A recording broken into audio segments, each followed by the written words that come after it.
it's not for today. I wait 'em up with no reason to stay here. With nobody around, it's scary, even for me. Yeah. Bonjour tout le monde, je suis avec Rim du groupe Lire le Temps. Comment ça va? Bien, et toi? Écoute, plutôt bien. Tu as commencé en 2009 avec ton groupe, tu peux nous présenter l'équipe, même si tu es tout seul là. Là, je suis tout seul, mais on est 4 actuellement sur scène. Ouais. On a été 2 à produire cet album, donc DJQ, qui est là depuis 7 ans dans le projet, qui est scratcher et machiniste, donc sur scène. On met beaucoup de scratch. Le scratch, pour nous, c'est très important dans notre musique. On considère que c'est un instrument. Ouais. Il y a un contrebassiste et bassiste qui s'appelle Marco, qui est sur scène avec nous, qui sera là à la Java notamment. Et on a un batteur qui s'appelle Sam, qui fait de la batterie, de la guitare. Les 3 font des chœurs, évidemment, on aime beaucoup chanter. Et moi, je suis au piano et à la voix. Il arrive qu'on se retrouve à être jusqu'à 14 sur scène, effectivement, sur des plateaux qui sont plus grands. Parce que dans notre album, on a voulu mélanger l'aspect électronique de la musique actuelle et puis l'aspect plus vintage ou old school, justement, qui peut avoir des sons des années 30. Donc pour ça, il faut avoir des instrumentistes, notamment des sections de cuivre, par exemple, des sections de chœur, pour donner vraiment ce grain-là. Et quand on a l'opportunité de pouvoir emmener tout le monde sur scène, oui, ça fait un gros plateau à 14. Et puis, donc c'est le 3e album, et c'est swing, mélangé avec du hip-hop. Comment tu peux un peu définir ta musique? Le sous-genre de la musique électro, puisque c'est de la musique électronique, à partir du moment où il y a des instruments électroniques, le sous-genre, il est appelé électro-swing. Alors c'est une mode, c'était une mode il y a 10 ans, maintenant ça a créé vraiment une veine musicale où il y a beaucoup de producteurs partout dans le monde, on voit que ça écoute beaucoup d'électro-swing, pas qu'en France, même si ça a un peu débuté en France.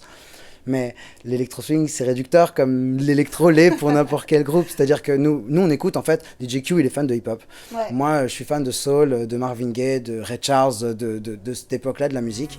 Et on a 2 musiciens qui sont plutôt jazz et qui sont fans des années swing et des années, des walk bass, des années 20-30, le côté prohibition et ce côté jazz assumé. Donc on a eu envie de mélanger tout ça. Toi, tu vivais dans les années 30, tu serais qui? Tu serais un gangster, tu serais un... Je pense que je serais un gangster, un petit peu. C'est-à-dire, est-ce que je serais un méchant gangster? Mais tout l'album est issu de ça, en fait. Tout l'album, c'est la pérégrination de 4 gangsters qui sortent de prison, en fait. Et leur point commun, c'est qu'ils sont musiciens. Et du coup, ils cachent de la bière, de l'alcool et puis d'autres produits illicites dans les instruments pour pouvoir justement faire la tournée des États-Unis, donc de la côte Est et Central-Amérique. Dans l'album, en fait, il y a tout ce parcours, tout ce labyrinthe.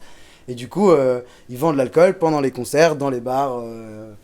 Donc tu vendrais de l'alcool Moi, généralement, quand on m'interdit quelque chose, je le fais, quoi. Je suis comme tout le monde. On t'a découvert dans The Voice. Et pourquoi faire cette émission alors que tu as ton groupe vous avez déjà fait des albums, vous avez fait beaucoup de concerts. Pourquoi avoir choisi de faire une émission telle que The Voice? C'est une question qu'on me pose souvent et à laquelle je réponds toujours la même chose. Donc, je vais te répondre la même chose. Même si, au final, la situation, elle évolue. À la base, nous, on a sorti cet album-là en novembre et j'ai été contacté pour faire le casting de The Voice, du coup à peu près à cette période. Aujourd'hui, la France, c'est le 4e pays où on est le plus écouté. Le premier pays, c'est le Japon, le 2e, c'est l'Allemagne et le 3e, c'est le Canada. Donc c'est là que les gens écoutent beaucoup plus notre musique. On arrive dans ces endroits-là et on hallucine de voir le nombre de CD qu'on vend, le nombre de streaming qu'on fait et puis le nombre de gens qui suivent par rapport à la France. Du coup, c'était une bonne opportunité pour moi de présenter ce que je faisais, vu qu'ils m'ont laissé dans la première audition à l'aveugle jouer avec mon piano, de ma manière, jouer mon morceau avec mon arrangement, même si c'était une reprise de Ray Charles, ce que je fais sur scène avec mon groupe. Pour moi, c'était un vecteur en plus pour dire voilà ce que je fais comme musique. Et puis après moi, c'était aussi un challenge dans la mesure où j'aime faire de la scène, j'aime faire de la musique, je suis passionné de ça, c'est ça qui me fait vivre. Si tu me donnes l'opportunité de le faire aujourd'hui devant ta caméra ou devant 7 millions de personnes, je la prendrai et je l'ai prise. Et à raison, tant mieux, ça s'est très bien passé. Quand tu as proposé justement des choses solo après, sans ton groupe, parce que ça peut arriver, hein, mais tu l'as quand même dit assez en avant. Moi, bien sûr, j'ai mis beaucoup le groupe en avant. Moi, j'écris des chansons pour d'autres artistes, je compose des musiques pour d'autres artistes, je fais de la direction artistique en groupe, à des groupes, et j'aime faire ça. Donc, même si on me l'avait proposé, j'aurais été plus ou moins... enthousiaste au moins de réfléchir au projet. Ma priorité et ce que j'ai vraiment envie de faire, c'est encore 20 ou 30 albums de Lire le Temps. Que mes petits-enfants ils puissent écouter ça et me dire « Papy, franchement, pas ça, quoi !» Bon, je te souhaite en tout cas. Je ferai tout pour. Et puis, tu as aussi la particularité de jouer du piano à la verticale. C'est plutôt pour le show ou c'est juste Ben, ou aujourd'hui, chez toi tu joues du piano aussi comme ça ben, ou du plutôt, coup, je m'entraîne comme ça parce que Ouais. du coup, dans le spectacle, je le fais comme ça, mais à la base, c'était vraiment comme enfin, c'est vraiment par un manque de place. C'est-à-dire qu'on était dans une salle où il y avait 4 platines alignées, c'était 9 mètres carrés à Grenoble, je me rappelle, notre premier concert était dans un bar de 80 personnes, c'était blindé, enfin, c'était la première fois qu'on faisait ça en plus. Et les mecs me disaient, mais il n'y a pas la place de mettre le piano. Oublie. Ouais. Et du coup, ils se sont endormis. Et moi, j'étais vraiment frustré. C'est-à-dire que quand j'ai quelque chose dans la tête, je vais essayer d'aller au maximum au bout des choses. Du coup, je l'ai juste inversé. Ils se sont levés le matin. J'ai passé ma nuit à m'entraîner sur les 3 titres que je voulais jouer au piano.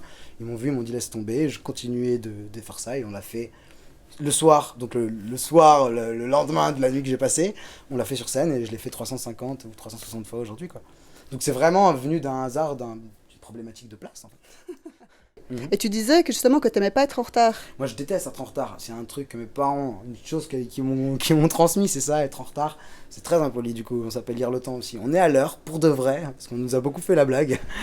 Et moi, j'aime bien être à l'heure. Je trouve que c'est la première marque de respect qu'on peut avoir avec les gens. Donc si quelqu'un est pas à l'heure, qu'est-ce que Je suis très tu fais? fâché. It's the first time I waited that long, and I can't stop thinking about maybe something strong.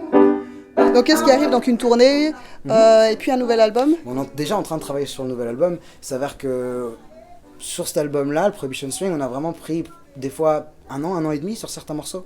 Le morceau Prohibition Swing, du coup, le single, on a vraiment mis un an et 2 bons mois pour décider et l'arrêter avant de l'enregistrer en studio. Donc on est en processus de la création du 4e album déjà depuis presque 3 ans. On aime bien fignoler, on aime oui. bien aller dans le détail. C'est très important pour nous d'être clean, carré, en tout cas dans la qualité de son, alors qu'on veut du son dégueu, hein, mais Ouais. il faut quand même bien le faire pour que ça sonne bien au final. Et du coup, on n'a pas de date définitive dans la mesure où on n'a pas encore tous les morceaux. Je pense doit avoir 5 ou 6 morceaux dont Ce je suis sera pour plutôt content. 2018. Probablement, peut-être. fin 2018, début 2019. Merci beaucoup en tout cas. I'm waiting for Merci à vous.